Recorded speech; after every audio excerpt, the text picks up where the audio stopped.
Have you ever felt drawn to a place you knew you shouldn't go? Not because someone warned you, but because something inside you already knew. A place where every tree seems to watch, where shadows linger longer than they should, where silence isn't empty, it's listening. The Appalachian Mountains have always held secrets, some buried in time, others still walking. What if your path wasn't yours to choose? What if from the moment you stepped into the woods, you were already being chosen?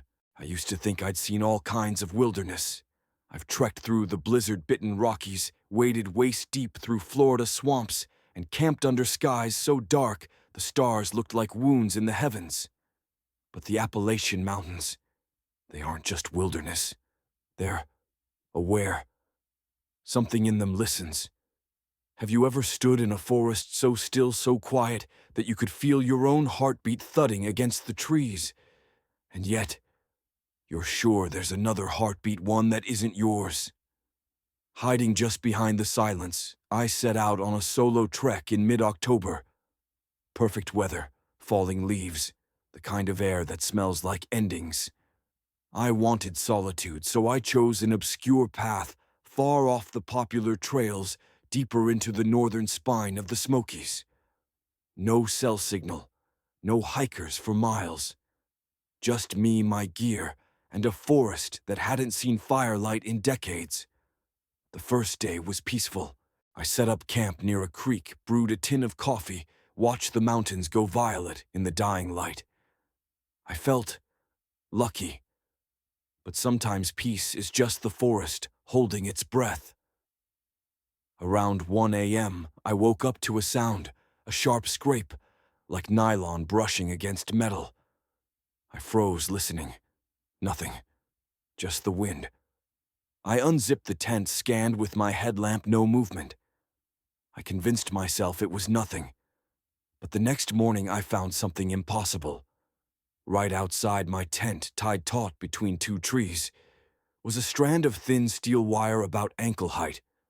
Almost invisible. Not from my pack, not from any ranger. Fresh. Someone or something had been at my camp, and they didn't want to be seen. What would you do? Would you pack up and run? Would you think it was just old wire and keep going? I stayed. That was my first mistake. That night I dreamt, and the dream was wrong. I was still in my tent in the dream, but I couldn't move. Outside the tent, standing at the edge of the firelight, was a figure. Motionless, faceless, just watching. No voice, no footsteps, only stillness. And staring. When I woke up, I felt like someone had breathed into my ear. The tent was cold, but my scalp was damp, and I swear for a second I could feel a hand pulling back from the top of my head. The next day, I checked the small trail cam I'd mounted on a nearby tree. Everything was normal, except one clip. At exactly 2:43 a.m., the image glitches. The camera shakes, blurs, and for 8 seconds the frame is distorted, like something brushed against it. When the image clears, it's tilted slightly, as if someone touched it, then walked away. But in that flickering blur, there's a pale shape at the very edge of the screen, too low to be an animal, too tall for a shadow. It looks like an eye, staring directly into the lens, just before the feed cuts to black. I ask you now, would you sleep there again? Would you try to pretend none of it happened? I told myself I was imagining things. I needed to believe that. Because if I didn't, I'd have to face the truth, that something out here already knew I was coming, and it was waiting. And that night, it stopped waiting, because what happened next didn't come in a dream. It happened while I was wide awake. The night after the wire incident, I didn't sleep. I sat inside, my tent knife in hand, staring at the thin flap of fabric like it could protect me. The forest had gone unnaturally quiet. No crickets, no wind, just the steady thud of my own heartbeat echoing in my ears. Around 3 a.m. I heard it. Footsteps, but not approaching. circling. I peered through the slit in the tent, barely daring to breathe. There were 4 of them, men, or at least shaped like men, moving silently around my van, parked at the trailhead just a few dozen yards away. They weren't trying to steal anything. They weren't vandalizing it. They were just watching it, inspecting it. One of them dragged a machete along the bumper, the sound like bone across metal. Another crouched low and sniffed the driver's side door. It was predatory, like they were studying their prey, choosing carefully, waiting for something. But none of them looked toward the tent. Not once. It's like they already knew exactly where I was. I packed my bag in seconds, no light, no sound, and I ran, deeper into the woods. No trail, no path, just instinct. Branches tore at my clothes, roots clawed at my boots. But I didn't stop, not until their voices began. Not yelling, not human. It wasn't English. It wasn't even a language I could place.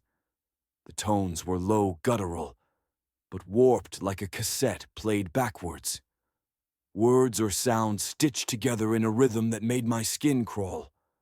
One of them laughed, not like a man, not like anything I'd heard from a throat. It sounded like a predator mimicking a laugh. Too perfect, too wrong. I kept moving. I didn't look back. And then suddenly silence again. I didn't stop until daylight, when exhaustion pinned me to a rock face overlooking the valley. My hands were trembling, my lungs burned. But when I finally circled back that afternoon, cautious and half delirious, I found the van, untouched, doors closed, tires fine, no scratches.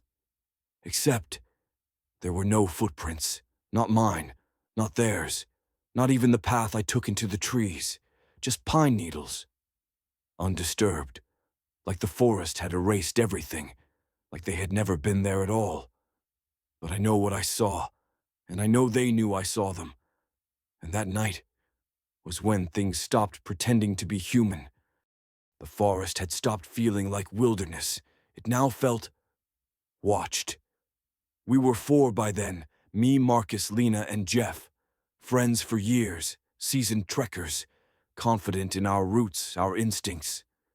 But the deeper we went, the less sure we became of anything. It started with Marcus. He was always the most grounded of us, the planner, the skeptic. But one night he just froze. Right in the middle of dinner, eyes glazed over like he was listening to something far away. "Did you hear that?" he whispered. None of us did. We asked what he meant. He didn't respond, just stood, slowly, quietly, and walked straight into the woods without shoes, without gear, without a flashlight.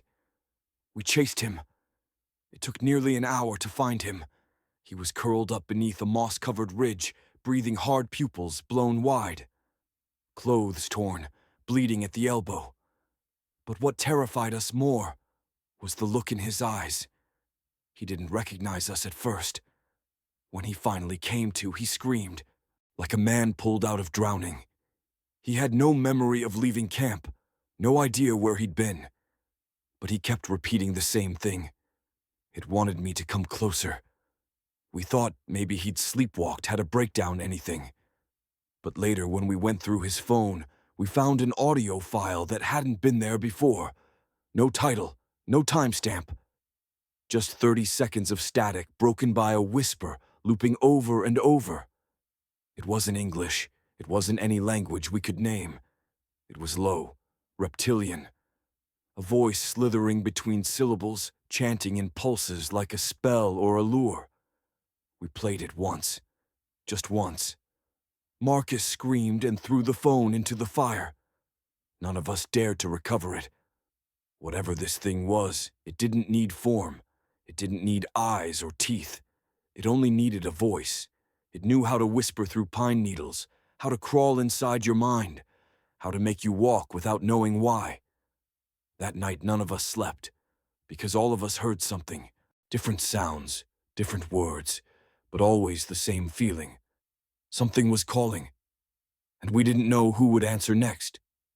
But it wasn't until we found the clearing filled with bones that we realized what it had called people to do before us.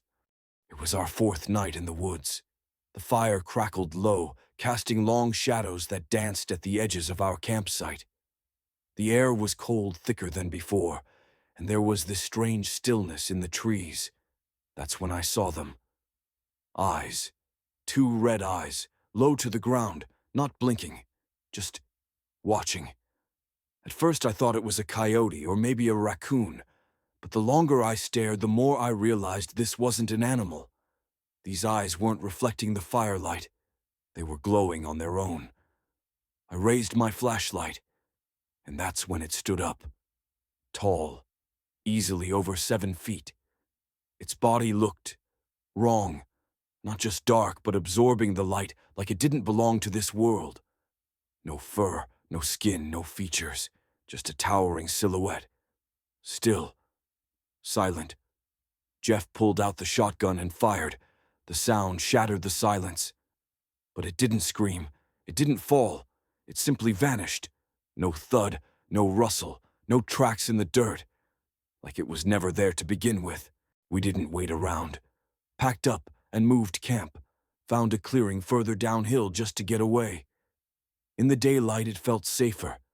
Until Lena found the stone. It was buried halfway in the soil, covered in moss, shaped like an altar. Carved into its surface, along with the surrounding ground, were strange symbols. Spirals, interlocking patterns. Nothing recognizable, yet somehow familiar. I froze. I'd seen these symbols before, in dreams. Dreams I had as a kid. Recurring ones I couldn't explain, dark forests, spinning patterns, and that same sick feeling deep in my stomach. And now they were real, carved into the earth beneath our tent. Not coincidence, not a mistake. Something had led us here. It knew us. It had always known. And as night fell again, we began to notice something even more disturbing. Time wasn't moving the way it used to. That night the woods were too quiet. Even the wind had stopped moving. I couldn't sleep, not after everything we'd seen. I just needed to walk, to breathe, to feel something normal again. That's when I saw it partially hidden beneath a fallen log and half swallowed by earth. A stone entrance, covered in vines. Cold air poured from the crack between its frame.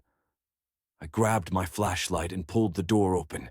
It groaned like something ancient resisting. Inside, a narrow stone tunnel leading underground. The walls were damp, cracked.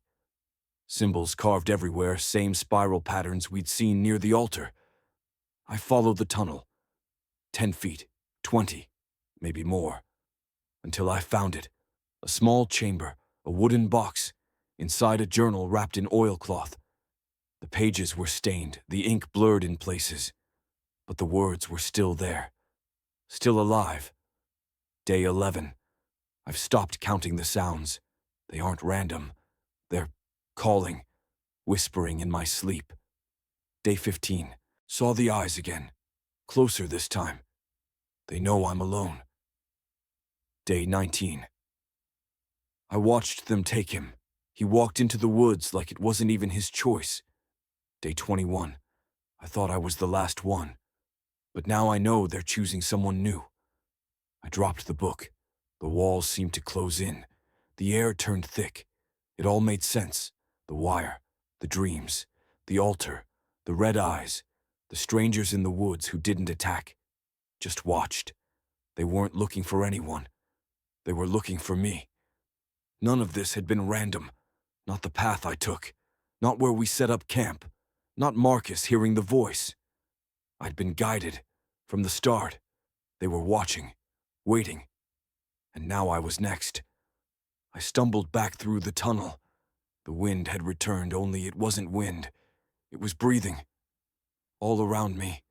Coming from the trees, the ground, even the stone beneath my feet.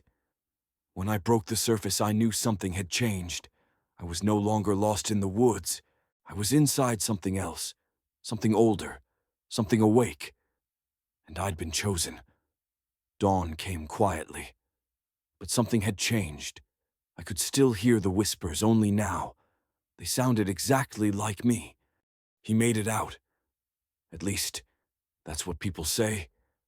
But those who know him say he hasn't slept through a single night since, that sometimes he wakes up screaming. Other times he just sits in the dark, listening. He never told the full story, wouldn't talk about the journal, or the eyes, or the voice that kept whispering his name in a language he never understood. And when someone asked why he finally came forward, why he chose to speak now, he didn't answer. He only said this: "I don't need you to believe me. I just need you to promise me one thing. Never step off the trail, not in those mountains, not ever."